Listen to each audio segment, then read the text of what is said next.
Now we're live. Cleo with you. Hello. Hello. So, if you could talk to a property manager who has had almost 20 years experience and you could ask them, as a landlord, what do I have to do to make the most amount of money from my investment property, to make it the most effective? And what do tenants complain the most about that I can do to this property? We're going to talk about this property management, Sydney, Australia, today. Stay tuned.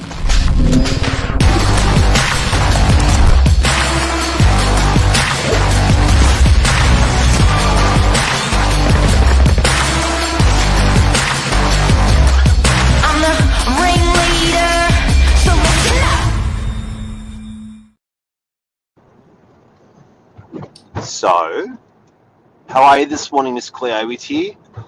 Good, thank you. I must admit my 2-year-old's still asleep, so if she comes in midway, I do apologise. I've closed all the doors, but And she might hear me. the odds are that she will, because she's a pretty clever child. She's pretty tactical.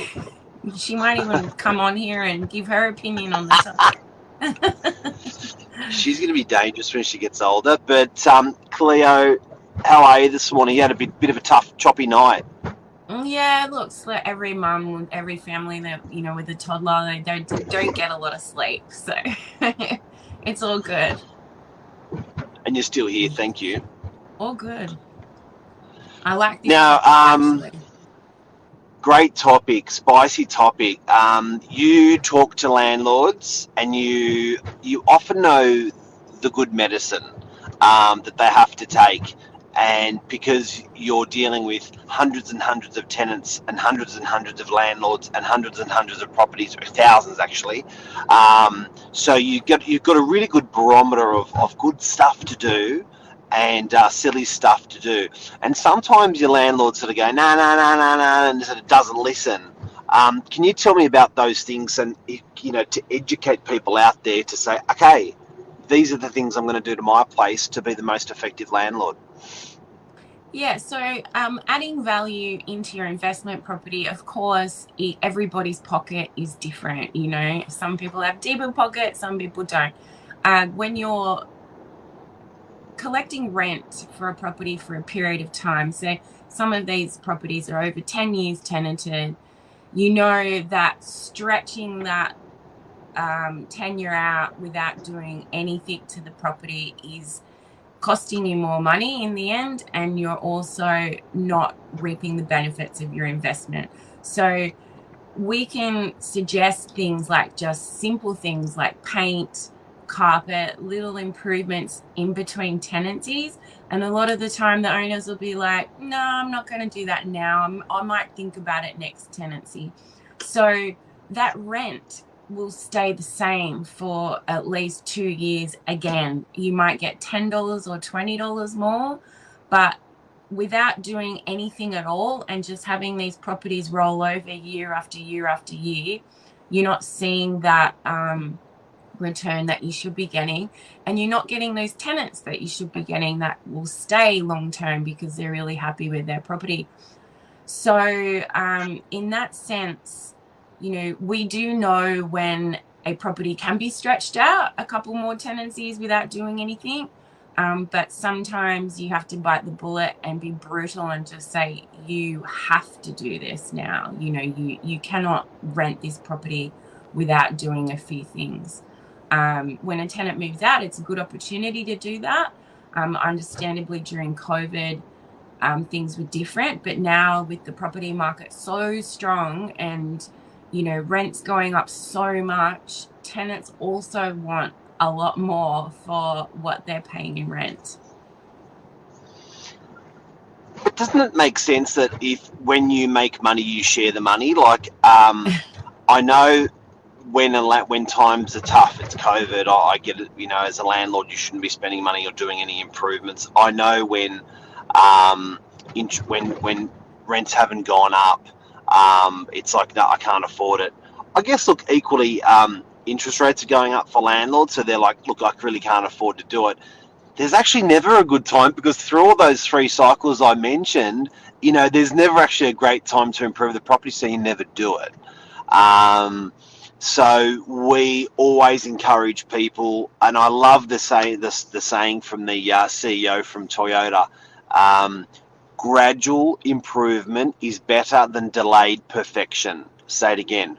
Gradual improvement is better than delayed perfection. So as a landlord, if you can always be on it, improving it, doesn't mean, kitchen, bathroom, 80 grand, let's 60 grand, let's go nuts. It just means like always doing something. Now, we spoke this morning about probably the one most effective move a landlord can make in terms of an improvement to property that'll improve the lifestyle of the tenant, that'll improve the rent they'll get for it, that will add value when they're getting a bank valuer through. Over to you. Yeah, you were saying that the unsung hero, it used to be dishwashers, but now it's aircon. Like, the amount of tenants I have in a rental property that don't have air conditioning, that weigh up renewing their lease or staying longer because they don't have aircon, is huge. And air conditioning is not just a luxury anymore. I'm pretty sure it's going to come down to like an essential service at some point legislatively. Yeah, that's interesting. Because it affects a lot. Elderly people in a unit block, for example, that's not very well ventilated, all that sort of stuff. Air conditioning plays a big part. And as a mum, you want your sleep with your kids, these humid nights, you need it. You definitely need it. And some of these newer builds, they don't have the great airflow that the triple double brick old school unit blocks have. So aircon is very important. Well, yeah, in the 50s and 60s, they would have never have dreamt to, out of the 4 walls of your unit, only one wall to have glass or windows. That happens now with new buildings where you can have three of your walls are fixed and only one wall is a glassed wall. But what's interesting also, I think that what landlords don't realise is they have their world and their life, and it may not be an air-conditioned world or life, but most tenants now are starting to get climatised, literally climatised. They got AC in the car, they don't know, they got AC at work, they got AC, where they socially go, and then at home, they're climatised to it, so they sort of demand it. So, how much does it cost to get this AC into a 2-bedroom unit? Oh, a couple of $1,000, like I think about 3, something, like depending on the split unit. It's not an exuberant amount of money, and the tenants replace the filter, they pay the electricity. So in effect, the value is being added for the landlord purely because they're going to get more in rent. The tenants stay longer. You got less, reletting fees, all that sort of stuff. So we have a couple of really great guys that do amazing work with strata, and because you do have to go through strata to get your air conditioning installed if it's not, something that's been there before. But yeah, like it is a very seamless process, and you claim that money back on tax as a Yes. landlord, as an improvement, or that's another benefit. People working from home, Lisa's mentioned, and you get it back on tax. A couple of huge things there. So if you've just tuned in, guys and girls, what we're talking about is probably the single most thing that Cleo, with her experience of over 20 years in property management lately, is seeing that landlords can do, where landlords just go, no, won't do it, don't want to do it, but it's really going to add value. I'm a bit of a figures man and a maths man, and I look at it from the perspective of tax. I look at the perspective of return on investment, and that the reality is, if you're getting $20 a week more for your property, that's over the course of a year, that's a hell of a lot of money.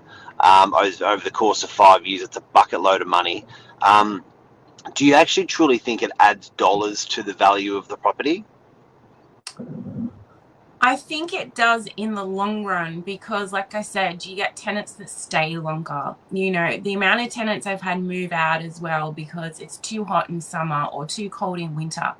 And then the owner's constantly reletting the property. So you've got advertising costs, you've got reletting costs, you've got all this money, excuse me, money continuously being churned around because you can't keep the tenant there. I think that in itself. But yeah, look, a property that's got air conditioning, a dishwasher, the blinds are functioning, nicer lights, you know, they are getting $200 to $300 a week more for your original, you know, really big but has nothing else like the other than that. Cleo, thank you. I hope this is a really low hanging fruit out there for people to go, okay, I'm going to do that. I'm going to chase that. I'm going to make myself some money, make my tenant happier. You know, as I say, for landlords and tenants, this is the number one low hanging fruit of what you can do to your property. I do have to say, when you're saying getting the approval from AC, I've never seen a strata actually decline an air conditioning going to a unit. They just want to know how you intend to do it. You're doing it in a workmanlike manner, more so than yes or no. Yeah, and the unit, they just want to know where it's being placed. Anyway, yeah. Awesome. Have a great day. Thanks, you too. Thanks, See you guys. later. Hope we helped you out there. Love you. See you. Bye.